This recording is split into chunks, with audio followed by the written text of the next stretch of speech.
I think that ancient wisdom, universal wisdom, cognitive improvements, less anxiety and depression, and become limitless, which is going to cause you to gain all that weight back. So you're going to start burning off fat. Your body increases protein synthesis, has all this energy freed up. You're increasing your energy, awareness, alertness, because me personally, I don't want to lose any muscles. Getting rid of disease from your body, like a super fuel for your body. Nearly every religion on earth, you're going to have so many benefits from it. We're getting too smart for our own good.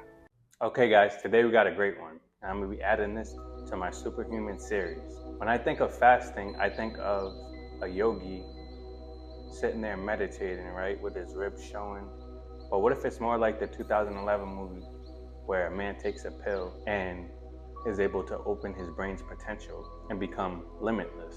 Well, I think I've seen to stumble on the closest thing to that in the natural world. So let me explain. Today we're going to be talking about the benefits of fasting. So when I refer to fasting in this video, I'm going to be talking about water fasting, right? Dry fasting is completely not ingesting anything basically, but we're going to be talking about water fasting. So some quick benefits of fasting. After a day of fasting, your HGH or human growth hormone is going to spike, which obviously is a good thing, especially for people that work out and want to build muscle. Also, a hormone called ghrelin is going to start to decrease. Ghrelin is the hormone that tells you you're hungry or excessively hungry. So that's why when people go to these boot camps, right, where they put you on a strict diet and they give you an intense workout regimen to lose weight fast, as soon as they leave those boot camps, they gain all the weight back. Why? When you're on a caloric deficit and you're working out intensely, your ghrelin actually increases, which is telling your body you're extremely hungry. If you don't have good self-control and that ghrelin in your system, it's going to cause you to binge, which is going to cause you to gain all that weight back. So up to the first 48 hours, your body's going to start using your fat storage as fuel.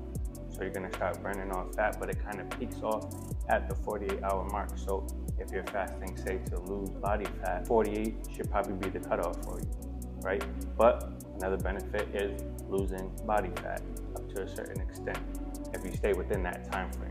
And through the ketones, which we're going to talk more about, your body increases protein synthesis, which is basically your body's ability to absorb the protein that you're eating, right? So like how plants get their energy from the sun due to photosynthesis, protein synthesis is your body retaining the protein that you're consuming and using it.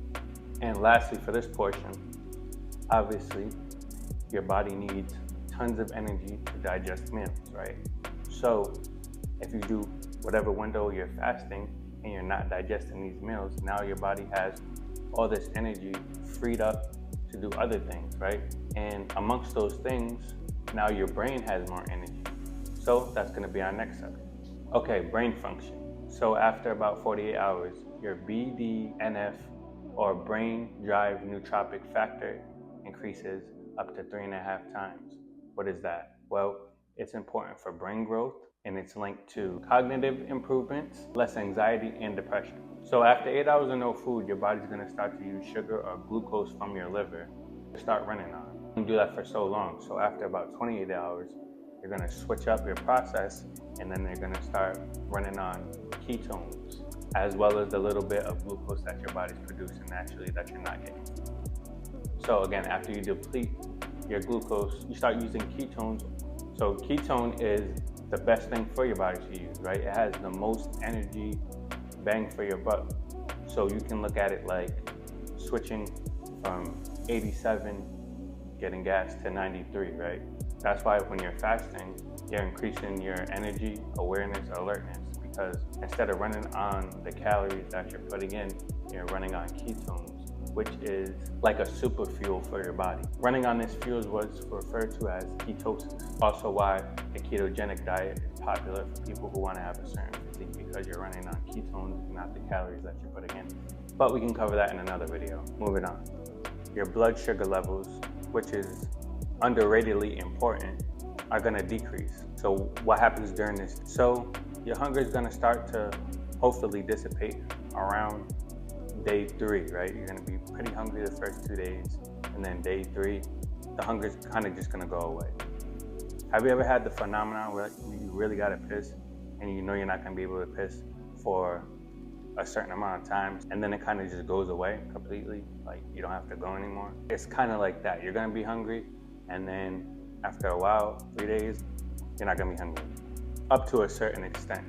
Now, obviously, your fast is gonna depend on your goals, what you're fasting for, right?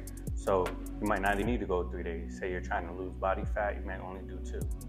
Me personally, I don't want to lose any muscle. So if I was fasting, I want to go past 48 hours. So with your ketone increasing, another benefit of ketones is as an appetite suppressant.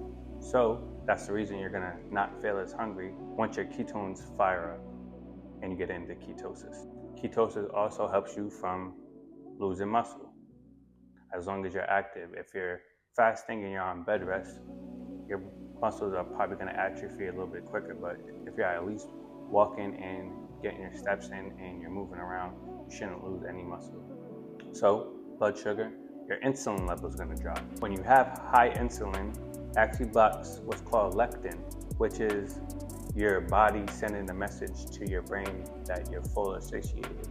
When you have high insulin, it blocks that. So high sugary diet, you remain hungry for a long time because your leptin is blocked and your brain's not understanding that your body's trying to tell you to stop eating.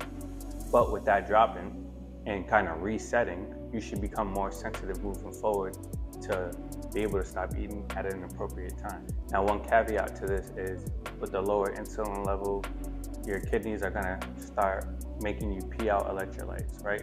So the reason I'm keeping it to a water fast is so that you can use like salt water and things like that to replenish your electrolytes, especially if you're still staying active during your fast. You need to replenish your electrolytes. That's very important. But moving on to the next subject, cellular repair. Now, I'm not a scientist, and that's apparent, but what I've learned about cellular repair, and maybe the best benefit to this fasting process, is when you're fasting, your white blood cell kind of drops, right? Then your stem cells get the message and they start reproducing white blood cells, right? So now you're kind of refreshing your white blood cells, which is good for disease prevention and disease, I'm not gonna say cures, but helping out the process of getting rid of disease from your body. High insulin prevents T cells from doing their job. So another benefit to dropping that insulin level is your T cells are gonna start doing their job. So what's their job? Identifying and fighting off anything that's not supposed to be in your body. So you're killing old cells, you're killing foreign objects, right? Anything that's not supposed to be in a body, you're kind of recycling it, throwing out the trash, getting rid of anything that you don't need. Once you're dropping that insulin level and your T cells are let loose to try to fix any problem they can find in your body, which makes T cells closely linked to your immune system, right?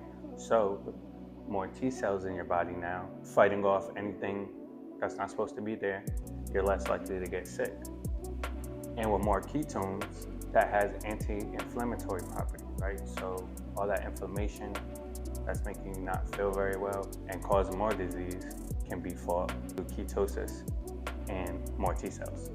And those dead and dying cells are now turned into fuel, which is a process called autophagy. I say all that to say this: nearly every religion on earth has some form of fasting in their practices. I think that ancient wisdom, universal wisdom, is important to replace in this overly analytical society. Up until recent history, and if you look at the animal kingdom, involuntary fasting has been a way of life, right? You have to either hunt, forage, or plant your food to be able to eat. Food's not constantly at your fingertips 24/7. But now we have this gluttonous creature that's dominating the food chain and kind of messing up the ecosystem. And it seems like a nightmare for not only that creature, but every other creature in the ecosystem. So for young men, I would say especially, I think we need to find our way back to the things that made men men. I think fasting should be implemented in everybody's habits, right? Now again, depending on your goals, the time frame is going to change, right? You can do a 16-hour fast daily or a 12-hour fast. That's not a big ask at all. You're going to have so many benefits from it. Now, I can't speak on the spiritual benefits. That's between you and God. But what I'm saying is we need to start implementing the things that have up until now put the human society in a great position. We're falling away from these things. We need to bring them back. They've been in place all this time for a reason. We're getting too smart for our own good. But with that said, that's the video for today. Like, comment, subscribe. And this is not medical advice. I'm not a theologian, I'm not a physician, and I'm not a scientist. So check with your physician before starting any diet. That don't got nothing to do with me. I'm just trying to give you information. I'm out.